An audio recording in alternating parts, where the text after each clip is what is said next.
j'étais trop touchée par ce film-là que j'ai vu là, tu sais.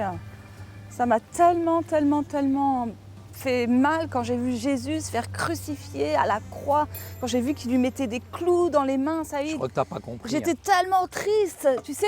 Je me suis identifiée à Marie, tu sais, Marie, la mère de Jésus. Elle qui, tu te rends compte, elle voit son enfant et combien elle est triste. Moi, franchement, s'il m'était arrivé la même chose, que j'aurais vu mon fils comme ça mourir à la croix. C'est pas une défaite. Pourquoi, Saïd? C'est une victoire. Toi, t'as attristé. Mais il faut que tu saches que la croix n'est pas une défaite, c'est une victoire. C'est la résurrection, c'est un printemps. C'est le Christ qui a triomphé de Satan, qui a triomphé du péché. Et là, au lieu d'être triste, toi, tu es comme dans les films américains. C'est missionnel, c'est sentimentalisme. Mais la puissance de la croix, c'est que Jésus nous a libérés. Il a été crucifié, suspendu entre le ciel et la terre. Et nous, on voit ça une défaite. Mais la croix est une victoire, c'est une résurrection. C'est ça que tu dois comprendre, Fatima. Vu de cette manière, Saïd, c'est vrai que ça m'enlève un peu de tristesse, mais quand même, tu sais, je me suis mis on dirait pas. Je me suis mis dans la peau de Marie, là. Tu sais, j'étais un peu dans l'action du film. Ah ouais, refais le geste. Mais là, ça me fait du bien là, de savoir ce que tu dis, de savoir qu'en fait, Jésus, il avait une mission bien précise. C'était de nous rapprocher du Père. Nous qui étions perdus autrefois, il a donné sa vie à la croix pour que nous puissions être réconciliés avec Dieu, pour que nous puissions avoir cet accès auprès du Père, pour que nous puissions communiquer avec le Père. Et puis qu'on puisse le connaître tout simplement dès maintenant. Et ça, c'est vraiment un grand cadeau qu'il nous a fait quand même quand il a donné sa vie à la croix. Et je veux vraiment le recevoir encore aujourd'hui. À vous, amis de l'essentiel du disciple, sachez une chose. Si vous n'avez pas reçu Jésus, si Jésus n'est pas rentré dans votre cœur, si vous n'avez pas demandé pardon à Dieu, si vous n'avez pas confessé vos péchés, il est temps de le faire. Ça fait maintenant des semaines, des mois que nous organisons ces émissions, mais sachez une chose, c'est que le Christ, le Rédempteur, il est mort, mais il est ressuscité. Il est ressuscité pour vous, pour chacun d'entre vous, pour que vous puissiez accéder véritablement à la vie éternelle, que vous puissiez demander pardon pour vos péchés, que vous puissiez confesser vos péchés, parce que Jésus-Christ, il est le Sauveur, mais aussi le Seigneur de votre vie. Et je vous donne maintenant cette occasion véritablement de recevoir Jésus dans votre vie. Et même toi, derrière ta caméra. En quelque sorte, Saïd, par rapport à ce que tu viens de dire, ce qu'il faudrait, c'est que les personnes qui ont entendu ce message puissent obéir et qu'ils puissent répondre à cet appel. Complètement. Parce que Jésus, il désire que nous puissions être réconciliés avec Dieu. Il désire qu'on marche en nouveauté de vie. Il désire qu'on soit sanctifié. Il désire qu'on obéisse à ses voies. Il désire qu'on devienne aussi ses ambassadeurs sur la terre. Parce que finalement, Saïd, autour de nous, il y a tellement de personnes qui sont perdues, il y a tellement de personnes qui ne le connaissent pas.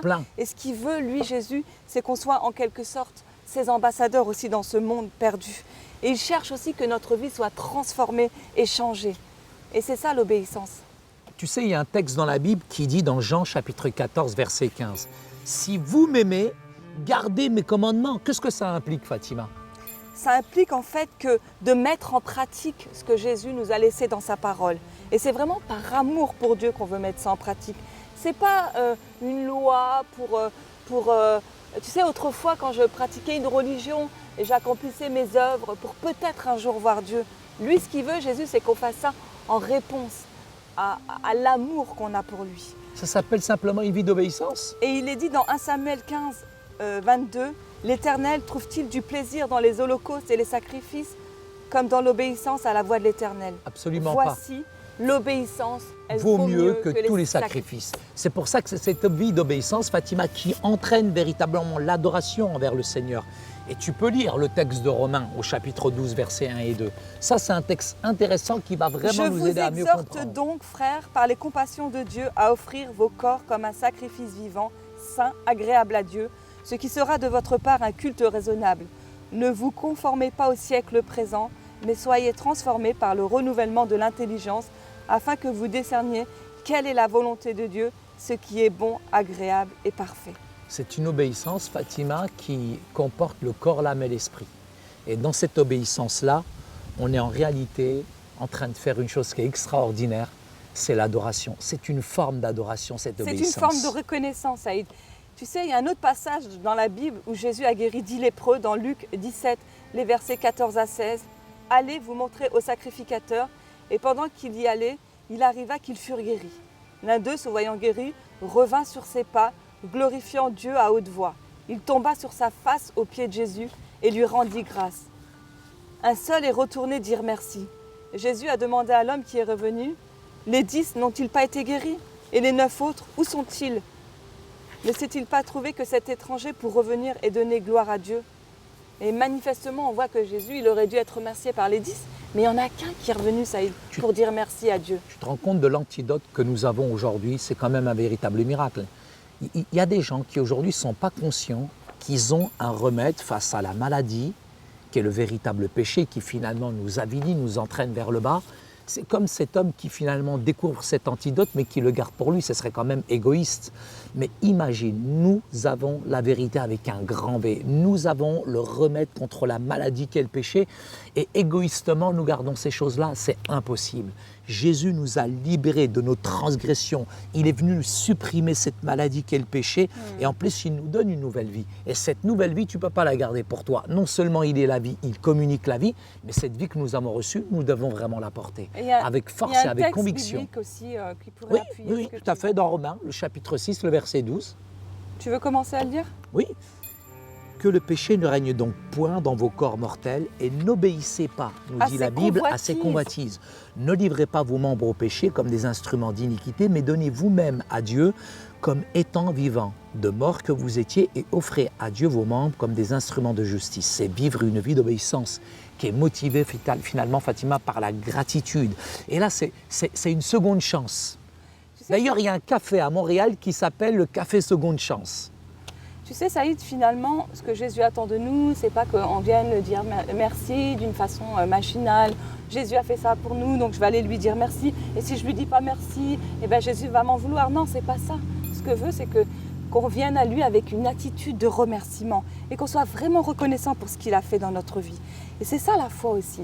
C'est non seulement de croire en des choses qu'on ne voit pas, mais c'est aussi de savoir être reconnaissant envers Dieu. C'est vrai. C'est aussi d'être obéissant. Et c'est aussi de démontrer notre amour à Dieu par nos actes. Non pas en accomplissant des œuvres, ça ne sert à rien. Mais en ayant une attitude qui plaît à Dieu. Tout à fait. Parce que finalement, Jésus n'aurait besoin de rien, il n'a pas besoin de notre remerciement. Juste l'obéissance et la foi, c'est ce qu'il attend de nous. En résumé, Fatima, le plus grand cadeau que l'on ait jamais reçu mérite la plus grande réponse que nous puissions jamais donner. Notre foi, notre obéissance et notre reconnaissance sont les 3 façons de répondre favorablement à Jésus. Jésus n'est pas une personne qui est égoïste, Fatima. C'est quelqu'un qui ne nous force pas finalement à l'aimer, mais ce qu'il veut, ce qu'il attend de nous, simplement, c'est que nous puissions véritablement comprendre que l'on ne mérite rien. Tout a été donné, c'est une grâce qui finalement a été donnée.